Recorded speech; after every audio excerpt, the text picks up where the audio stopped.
یہ ہم لوگوں کو, ماما کو, ابو کو, مجھے, یعنی کہ آپ کی والدہ کو بھی یہ باتیں سنائی جا رہی ہیں؟ جی سب کو سنائے گی ہم لوگوں کو, مطلب امی ابو کو تو بہت زیادہ باتیں سنائے گی نا. امی باہر بھی نہیں جا سکتی, محلے میں کسی سے سلام دعا لیں تو وہ سلام کا جواب نہیں دیتے. وہ بہت کہتے کہ ان کو ہم نے منہ نہیں لگانا, ان سے دور ہی رہے تو اچھا ہے. اور آپ کے والد کے جو دوست وغیرہ وہ ٹھیک ہیں؟ کیونکہ دوست ایک ایسا سرمایہ ہوتا ہے انسان کا کہ اگر آپ کے ساتھ کچھ بھی برا ہو تو وہ برے ٹائم پہ کھڑے ہوتے ہیں. تو انہوں نے ساتھ دیا, اگر رشتہ داروں نے نہیں دیا ساتھ تو؟ کسی نے بھی نہیں دیا, دوست بھی آخری مومنٹ پر سب دور ہو گئے تھے. کسی نے بھی کہا, کیونکہ ایسا جو بھی حادثہ ہوتا ہے نا تو وہ سب دور ہو جاتے ہیں. وہ کہتے ہیں نہیں آپ کی بیٹی خراب ہے, ہم بھی آپ کی فیملی میں آ جائیں گے, ہمارے بچے بھی خراب ہو جائیں گے. اچھا, میں نے یہ بھی سنا ہے کہ چلو آپ کی والدہ کو تو محلے کی عورتیں باتیں سنا رہی ہیں, رشتہ دار باتیں سنا رہے ہیں, آپ کے والد کے دوست جو ہیں وہ باتیں سنا رہے ہیں, لیکن اگر وہ گھر میں جو دودھ دینے والا آیا کرتا تھا وہ دودھ دینے سے انکار کر دیا, محلے والوں نے منع کر دیا کہ بھئی آپ اس گھر میں دودھ دینے نہیں جائیں گے, 5 انگلیاں تو برابر نہیں ہوتی. پھر جو آپ کے رشتے آ رہے تھے وہ میں نے سنا کہ آپ کے جو رشتے آ رہے تھے, آپ کی جو بات چیت چل رہی تھی وہ بھی سارے منع کر دیے گئے ہیں. تو اس دوران آپ کے دل پہ کیا بیتی کہ ایک چھوٹی بہن کی غلطی کی وجہ سے بڑی بہن کو اتنی مشکلات کا سامنا, یعنی کہ گھر والے تو ہیں ہی, ان پہ مشکلات گزر رہے ہیں کہ والد کو الگ سے دوست تنگ کر رہے ہیں, یعنی کہ باتیں سنا رہے ہیں, رشتہ دار باتیں سنا رہے ہیں, جہاں کام پہ جا رہے ہیں کام کی جگہ پہ لوگ ذلیل کر رہے ہیں, والدہ کو ذلیل کر رہے ہیں, اور جو بیٹی گھر میں بیٹھی ہے 4 دیواری میں وہاں پہ اس کے جو رشتے اس کے لیے آ رہے تھے وہ آنا بند ہو گئے ہیں. کیونکہ ہر والدین کا حق ہے کہ رشتے جب آ رہے ہیں ان میں سے دیکھ بھال کے جو اچھا لگے وہاں پہ کریں. لیکن جو یہ منع بھی کرنا چاہ رہے تھے, جو انہیں اتنے خاص نہیں لگے, میں نے وہ بھی سنا کہ وہ ان لوگوں نے بھی اٹھ کے کہا بھائی ہم نے آپ جیسے گھرانے سے تعلق نہیں جوڑنا. تو جب اس طرح کی آپ باتیں سنتی تھی آپ کے دل پہ کیا بیتتی تھی؟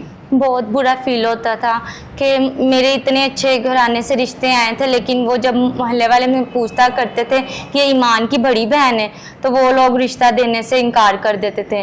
تو اس وقت مطلب بہت گلٹی فیل ہوتی تھی کہ ایسا کیوں میرے ساتھ ہی ہو رہا ہے. میری بھی خواہش تھی میں اچھے گھرانے میں جاؤں, شادی ہو میری بھی, لیکن بہت کچھ فیس کرنا پڑ رہا ہم لوگوں کو. اچھا, اگر کوئی اوورسیز یا پاکستانی آپ سے شادی کرنا چاہے جو کہ آپ کو عزت سے رکھے اور ایمان والا جو واقعہ ہے اسے آپ کی زندگی میں آگے دوبارہ نہ رپیٹ کرے, تو آپ اس سے شادی کر لیں گی؟ ہاں جی میں کر لوں گی اس سے شادی. مطلب اگر کوئی عزت سے دے, مطلب ایمان والا کوئی بھی سین نہ دوبارہ کہ تمہاری بہن نے ایسے کیا تم بھی ویسی نکلے گی, یعنی کہ پوری زندگی وہ بات نہ کرے, پہلے آپ یہ ہدف لیں گی, یعنی کہ وعدہ کروائیں گی کہ جی آپ نے میری بہن کو, اگر دیکھیں آپ نے اگر آپ میں سے کوئی بھی بندہ ان سے شادی کرتا ہے تو آپ نے اسے دعا کو مد نظر رکھنا ہے, نہ کہ یہ آپ نے بولنا ہے کہ آپ کی بہن ایسی تھی ایمان تم بھی اس کے جیسی ہوئی ہے. وہ دیکھیں وہ پہلے ہی اس چیز سے بہت زیادہ ہرٹ ہے, ان کی پوری فیملی, ان کے والد والدہ, یہ بچی دعا جو ہمارے سامنے بیٹھی ہوئی ہے, یہ بہت ہرٹ ہو چکے ہیں. تو خدارا اگر آپ کے سامنے اس طرح کا کوئی بھی واقعہ آتا ہے یا آپ کسی کے ساتھ رشتہ جوڑ رہے ہیں تو ان کی بیٹی یا بیٹا اگر دوسرا بچہ ایسے کر رہا ہے, بچہ کر رہا ہے, گھر میں کسی کے ساتھ بھی اس طرح کا مس ہیپ ہو جاتا ہے یا, تو اس کا یہ مطلب نہیں ہے کہ آپ دوسرے بچوں کو اس کا یعنی کہ سزا دیں.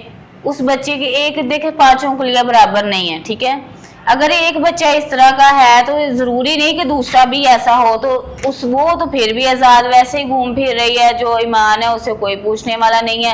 لیکن اس کی وجہ سے اس کی بہن جو اتنی پریشان ہے, اس کا رشتہ ٹوٹ گیا, اس کے ساتھ کوئی رشتہ کرنے کے لیے تیار نہیں ہے. اگر آپ میں سے کوئی بھی بھائی جو اوورسیز ان سے شادی کرنا چاہے اور ان کو عزت کی زندگی دے, یہ ہمارے پاس موجود ہے. آپ اسکرین پہ دیے گئے نمبر پہ رابطہ کر سکتے ہیں, اور آپ کو پہلے وعدہ کرنا ہوگا کہ اس بچی کو آپ عزت سے 4 دیواری میں رکھیں گے اور ان کے سر پہ ہاتھ رکھیں گے, ٹھیک ہے. یہ پہلے بہت ہرٹ ہے, تو خدارا اگر آپ اس طرح کا کوئی بھی واقعہ دیکھیں تو آپ وہ اوائڈ کیا کریں, آپ اس انسان کو دیکھیں جو آپ کے پاس ہے. اس بارے میں آپ کیا کہنا چاہیں گی؟ بالکل ایسے ہی آپ نے جیسے کہا کہ عزت، ایک لڑکی کو عزت ہی چاہیے. اگر کوئی عزت سے مجھے لے کے جاتا ہے، شادی کرتا ہے، تو میں خوشی خوشی جاؤں گی اس کے ساتھ. ایمان والی کوئی بھی بات میرے ساتھ نہ کرے، پھر وہ لڑائی جھگڑے ہوتے، پھر اس گھر میں برکت بھی نہیں ہوتی. تو بس یہی کہنا چاہوں گی، جو بھی مجھ سے شادی کرنا چاہ رہا ہے، مطلب جو بھی کانٹیکٹ کرے گا، تو وہ میں یہی اس سے یہی کہوں گی، میسج دوں گی کہ عزت سے لے کے جائے. جی ہاں بالکل. ناظرین آپ دیکھ رہے ہیں کہ اس بچی کی دعا کی یہی آپ سے ریکویسٹ ہے کہ اگر ان سے کوئی بھی شادی کرنا چاہ رہا ہے تو وہ عزت سے رکھے. اچھا آپ ہماری آڈینس کو تھوڑا سا یہ بتا دیں گی کہ آپ کو کس طرح کا لڑکا پسند ہے؟ جو مطلب عزت دیتا ہو. عزت تو دے گا، لیکن وہ دکھنے میں کیسا ہو؟ کوئی اس طرح کا ہے ذہن میں آپ کے سوال؟ نہیں ہے، یعنی کہ بس عزت ہی چاہیے آپ کو. عزت ہو، اپنا گھر ہونا چاہیے اس کا. اپنا گھر ہونا چاہیے. جی ناظرین، اسی کے ساتھ ہمیں دیں اجازت. آپ سکرین پہ دیے گئے نمبر پہ رابطہ کر سکتے ہیں. یہ بہت پیاری بچی ہے ہمارے پاس. دعا تو ملیں گے اگلی ویڈیو میں. اللہ حافظ.